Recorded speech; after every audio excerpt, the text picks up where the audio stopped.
Good evening. You're watching Dr. KK's Med Talk non-stop shows. Welcome to Med Talk Live, conversations that matter, an educational initiative supported by LA Lilly. I, Dr. Surendran Dhanasekaran, am your host for today's session. Over the last few years, obesity management has undergone a remarkable transformation beyond lifestyle intervention and bariatric surgery. Newer pharmacological therapies have emerged that target the biological pathways regulating appetite, satiety, and energy balance. Among these innovations, dual agonists have generated considerable excitement because of their ability to achieve clinically meaningful weight loss while improving several metabolic parameters. Clinical studies have demonstrated weight reduction approaching those previously seen only with metabolic surgeries, marking a significant shift in the treatment landscape. Today, we will explore what dual agonists are, how they work, who may benefit from them, and how they fit into the broader framework of obesity management.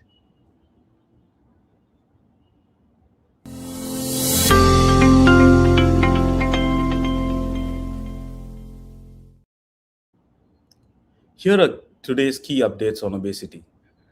Recent reviews suggest that GLP-1 GIP dual agonists have established a new benchmark in obesity pharmacology, with weight loss outcomes significantly exceeding those achieved with older anti obesity medications. The dual action of GIP and GLP receptors provides benefit on both glucose regulation and appetite control, making these agents particularly valuable in patients with obesity and type 2 diabetes. WHO recently issued guidance supporting the use of GLP-1 based therapies as part of the comprehensive obesity management strategies. International guidance now emphasizes long term medical management of obesity, similar to hypertension or diabetes, rather than a short term weight loss intervention. Several next generation agents, including triple agonist and amylin based therapies, are currently in development, signaling continued innovation beyond current dual agonist.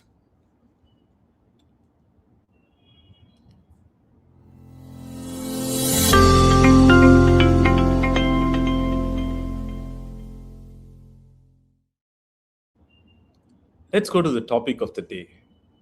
Now, let me introduce you to our guest for today, Dr. Salam Ranabir. It is my privilege to introduce Dr. Salam. Dr. Salam Ranabir, one of India's most respected endocrinologists and academicians. Dr. Ranabir is DM Endocrinology from All India Institute of Medical Sciences, New Delhi, and currently serves as professor and head of the Department of Endocrinology at Regional Institute of Medical Sciences, Impal, Manipur. He is also a fellow of the American College of Endocrinology. With extensive clinical, academic, and research experience in endocrinology, diabetes, obesity, thyroid disorders, and metabolic diseases, Dr. Ranabir has contributed significantly to advancing endocrine care and medical education in India. He is widely recognized for his work in obesity and diabetes management and has been an invited faculty at numerous national and international scientific forums. We are delighted to have him with us today to share his expert insights on evolving role of dual agonists in obesity management. Thank you for the kind introduction. So,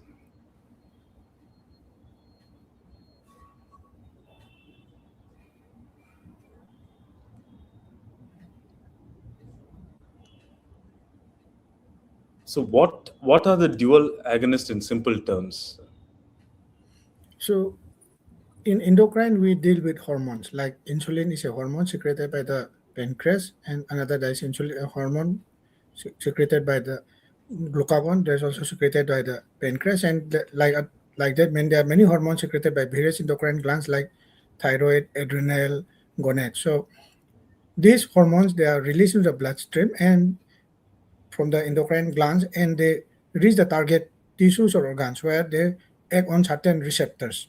So dual receptors means they act on two receptors so that the function of the hormones is additive. So single hormone will have some effect, but if we combine two hormones, there will be additional benefit on the patient. So we get a better response compared to a single one. So when we are talking about obesity, currently we are what is available in the market and what is internationally used now is the dual GLP-1, that is glucagon-like peptide 1 receptor agonist, and GIP, there's a glucose-dependent insulinotropic polypeptide agonist. So these two hormones agonists for them have been developed, and this biologically synthesized drug they combine act on these two receptors, producing significant benefits in terms of obesity and diabetes. And how are they different from the older weight loss medications, sir? Uh, when we treat patients with obesity, we call the program to be successful if the weight loss is around 5%, minimum weight loss of 5%, and various studies have shown that if a patient can achieve weight loss of at least 5%, there are benefits in terms of blood pressure, in terms of blood glucose, and other metabolic parameters. But the older generations of drugs, the benefit weight loss reduction that is seen is hardly 5 to 10%. If the patient is lucky enough, maybe 10%. Generally, it's around 6 to 8%, and mm, so the patients are not that happy with the response. So the newer generation, this group of drugs like the GLP-1 receptor agonists and the dual agonists, they are very very powerful. For example, the dual receptor agonist, which is also known as the tirzepatide, what is available in the international market as Mounjaro Zepbound, it can reduce the weight to the tune around 20%, which is almost as close to the weight reduction achieved with some of the older versions of bariatric surgery, where it's around 20 to 25%. So the response is much more tremendous compared with the older generation drugs, where the weight loss is hardly 6 to 8%. So, which hormones do the dual agonist target, sir? So this GLP-1 and the glucagon-like peptide 1 receptor agonist and the glucose dependent insulinotropic polypeptide agonist, they target two hormones. That is insulin. They stimulate the insulin secretion and inhibit the glucagon secretion. In type 2 diabetes, we all know there is uh, increase in glucagon secretion, and at the same time there is increasing insulin secretion is not up to the extent that is required by the body, or even if the secretion is there is insulin resistance. So these two agonists work on the receptors, and it works mostly on the GIP receptor, and it stimulates the insulin production and decrease glucagon, thereby it improves the blood glucose, and and by working through the GIP receptor it also improves the metabolism of the fat. So mainly they target insulin and glucagon. Okay. So, why are they considered as a breakthrough in obesity care when compared to the previous drugs? Because there have been So so as many drugs in the market for obesity, but none of them have been successful. But you suddenly see a big race. Now, yeah, suddenly, we talk about these two drugs, GLP and the other one, which is a dual agonist, GLP plus GIP. yeah, as I highlighted earlier, most of the drugs are not that powerful because, for example, one of the popular drug that was used in India was orlistat, which inhibits the intestinal absorption of fat.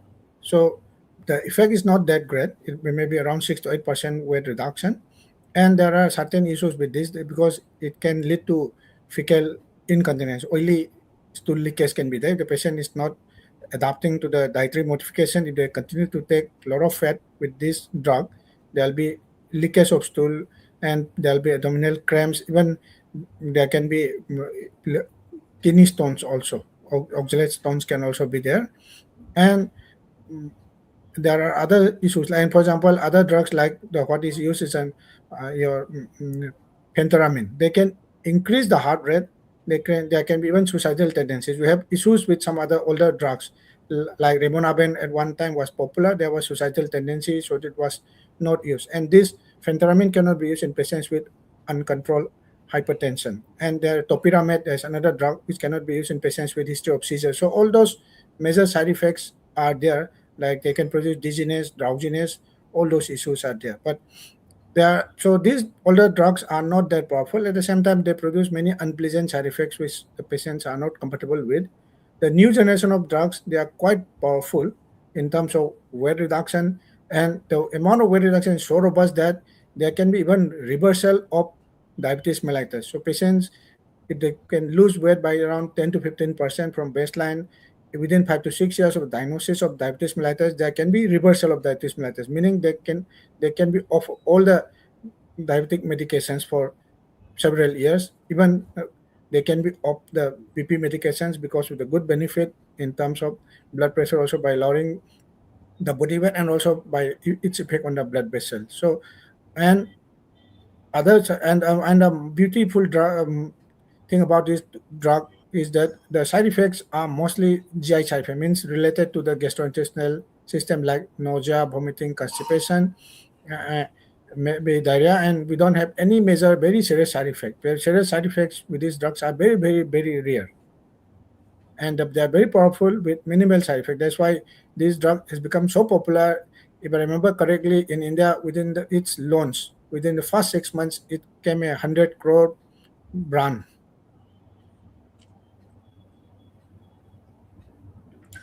So, how effective are them when compared to the traditional therapies for weight loss?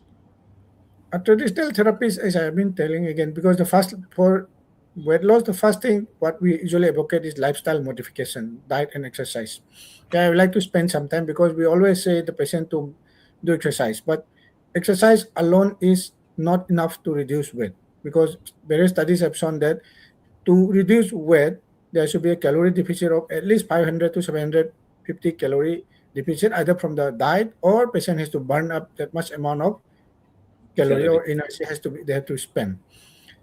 To spend 500 calorie, a person have to walk at least 7 kilometers per day, which is will be virtually impossible for a morbidly obese patient. They will not be able even to move for 100 meter, 200 meter, maybe even difficult for them initially.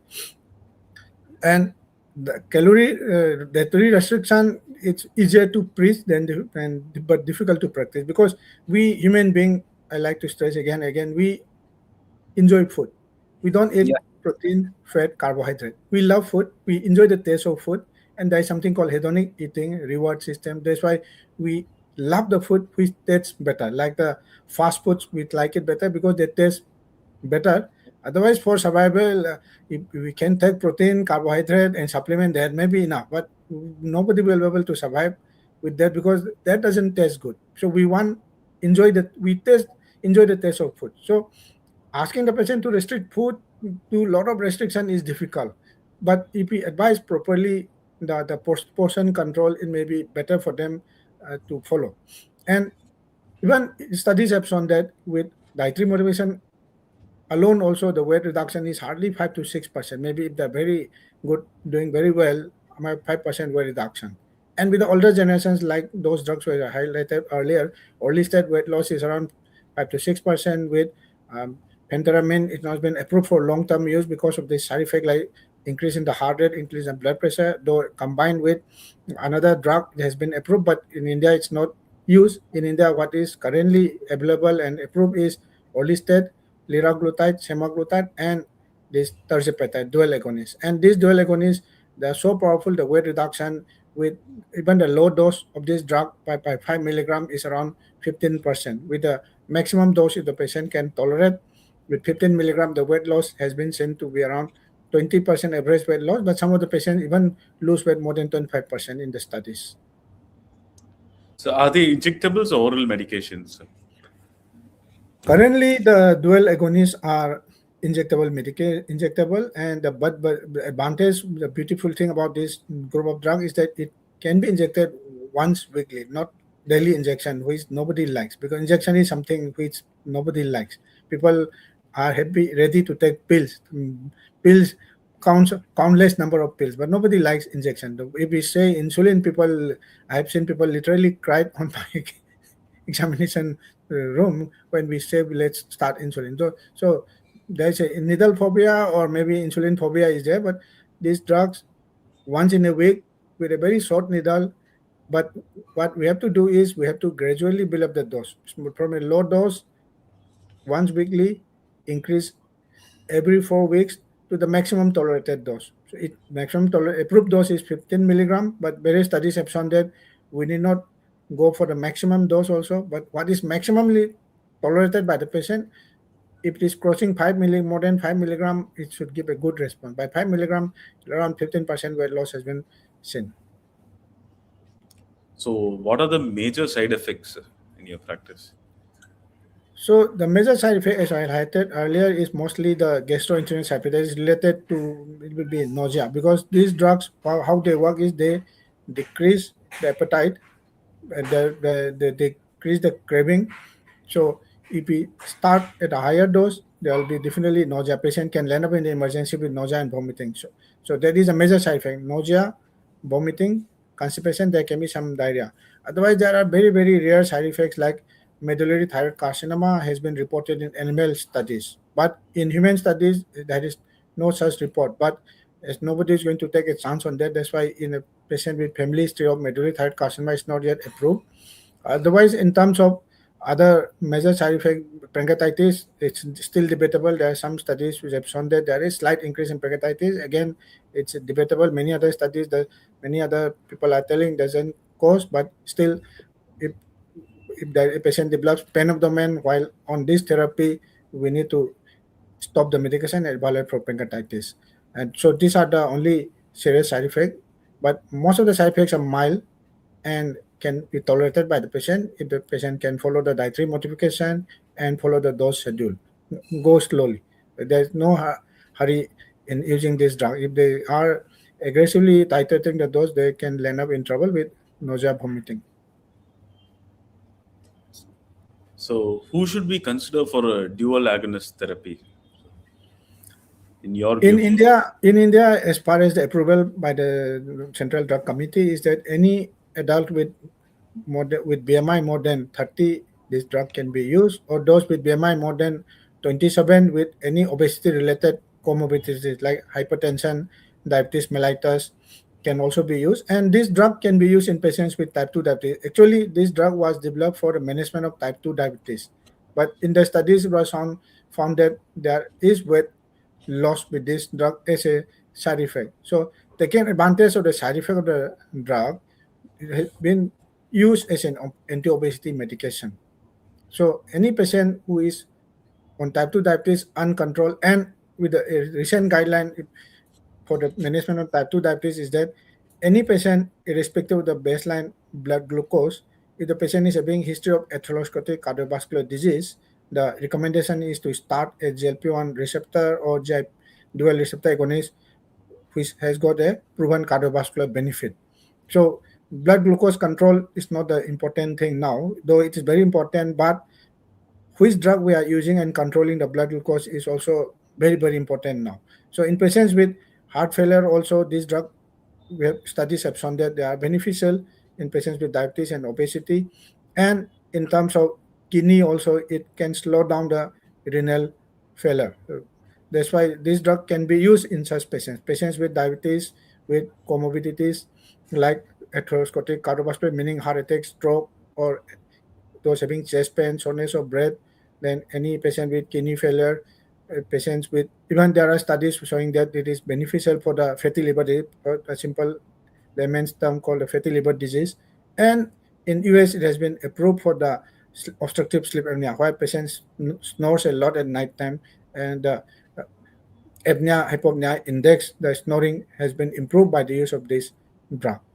But in Western countries, it has been approved in people below above 10 years, but in India, as of now, it is approved for only people above 18 years. So we have to restrict our prescription as of now. So, can they help patients with diabetes and obesity together? Yes, yeah, definitely. Because this drug was initially Started studied for started as obesity. a drug for type 2 diabetes. Then this all these GLP-1 receptor agonists was started as a drug for type 2 diabetes. GLP, and then dual agonist is also started.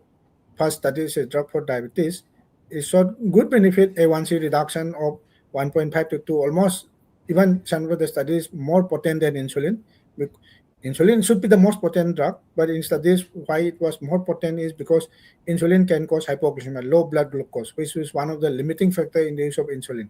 The beautiful drug, this beautiful drug doesn't cause low blood glucose. That's why those can be titrated without any fear of hypoglycemia, which is one of the limiting factor in our management. And these studies have shown that they also produce weight loss. That's why it has been studied as an anti-obesity medication and found to be very, very powerful. So it is beneficial in patients with or without diabetes, in patients who are obese, and in patients with diabetes. They are one of the most powerful agents for controlling the HbA1c, blood glucose, and other associated comorbid conditions like dyslipidemia. The studies have shown that It can reduce the triglyceride to around 24%.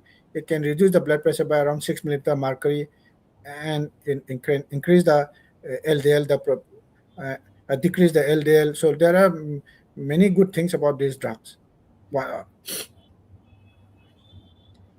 So, how quickly do you see the results in these patients in terms Initial of fast.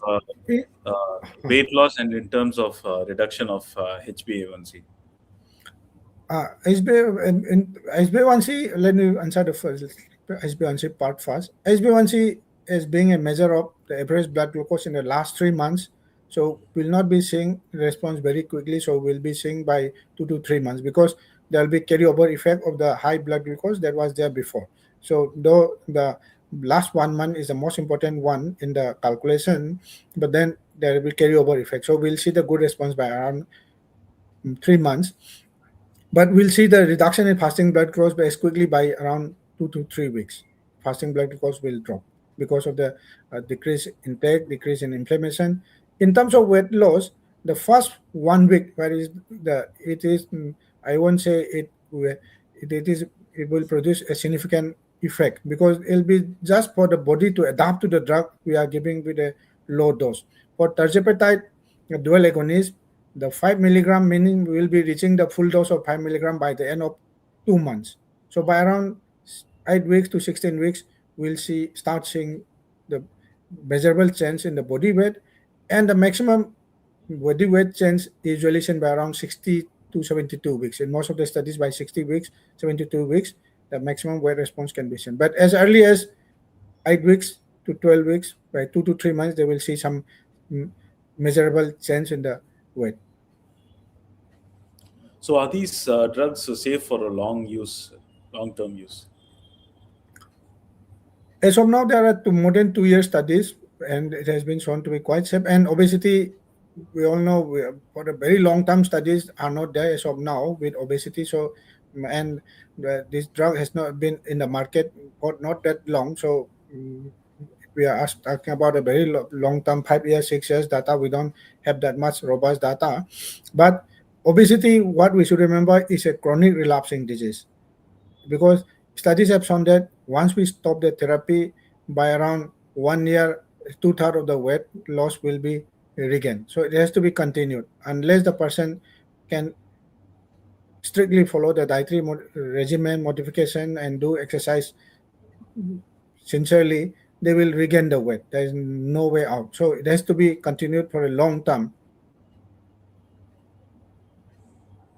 So, can the dual agonists reduce food cravings Yeah, compared to yeah. the? It will reduce the food craving, because it works on the um, through the dopamine pathway. Also, it reduce the uh, desire, the pleasure of eating will also be decreased, and studies have shown that it decreased the craving for fatty food, for the fast food, and sugar containing food.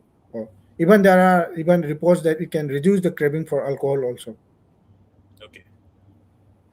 So, do they have an effect on the metabolism beyond the appetite suppression?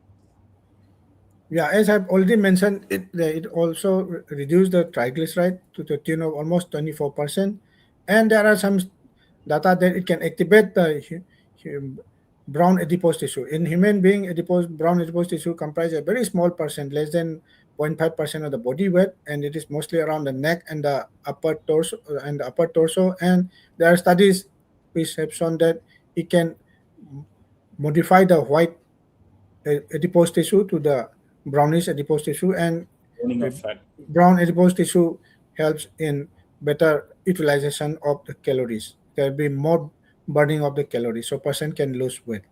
And there are benefits in terms of uh, blood pressure also.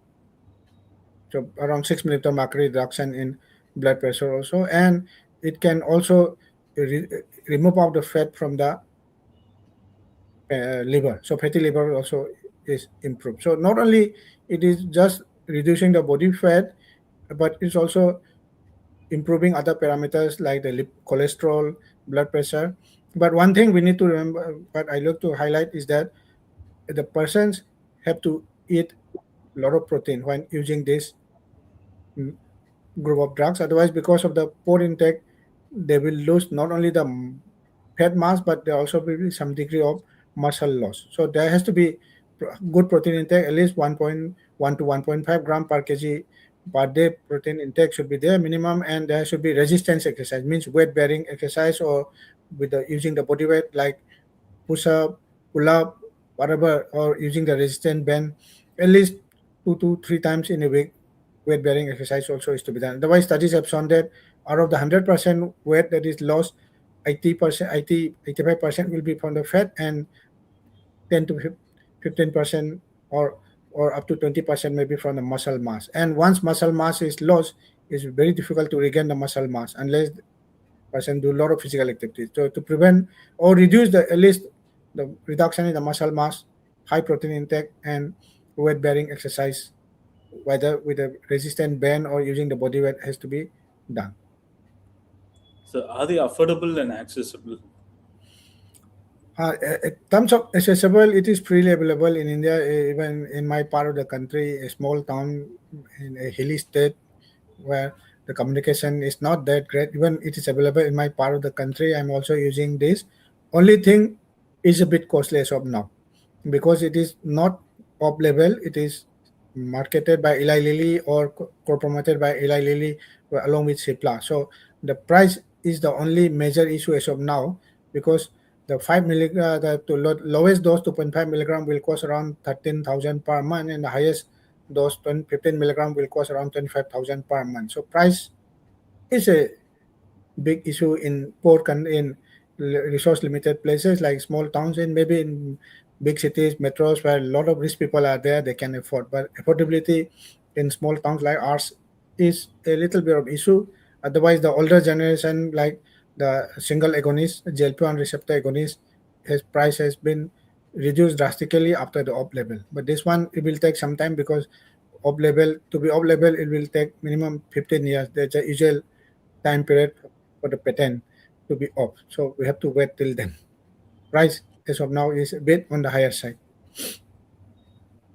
But if we look at the economic part, another thing is that by reducing the weight, patient can reduce the, maybe as I said earlier, patient can be off the diabetic medication, or they can reduce the dose of diabetic medication. They can reduce the cost of reduce the BP medication. So if we cut down the price of that, then the total price actually comes down. Yes. So, what should the patients discuss with their doctor before starting this drug?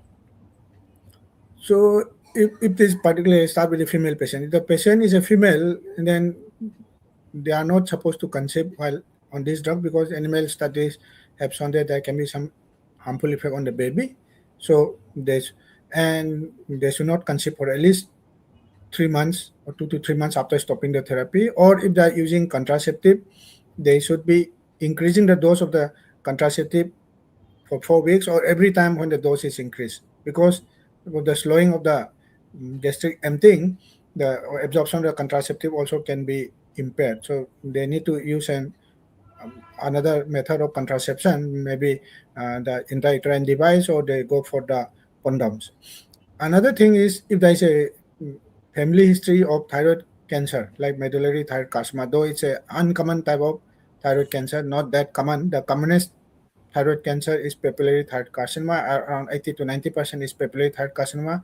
Medullary thyroid carcinoma is an uncommon type, but animal studies have shown that there is chance of medullary thyroid carcinoma, but not yet established in humans. So if there is a family history of those things, they should not be using. Any history of pancreatitis is there, then they should not be using this drug. So what are the possible side effects? What are the possible harm? What are the benefits? Patients should be very thorough with that, because without knowing the benefit, without knowing the harm, it's not advisable to start taking any medicine. I remember my teacher during my postgraduate long time back, he once told me, if you don't know the side effect of a drug, you have no right to prescribe the drug. I truly believe in that. Whether you know how the drug works or not, mechanism, this for economic purpose, with how it works or not, it doesn't matter to the patient, but side effects matter. And the patients also should know the side effect, and we should be ready to tackle the side effect of the drug. And notice the appreciate the side effect and tackle the side effect. So benefit and the side effect they should discuss, and how long they can continue. That's also important. The price factor is also an important, because no point taking for 1 month or 2 months and stopping, because you won't get hardly any benefit out of that. So price has to be taken for a long term, at least for several years. Maybe after that, if they are comfortable with the new dietary modification and they can do the lot of physical activity, maybe the weight regain can be cut down, but still there are chance of weight regain. So all those issues has to be discussed. It was great. It was great for you to give so many insights about the drugs. So thank you, Dr. Salam Ranabir, for joining us for today. This will be all for today. Dr. KK's Med Talks will return tomorrow at 7 p.m. with another edition of the show. Keep watching Dr. KK Med Talks. Namaskar. Thank you. Thank you. Thank you.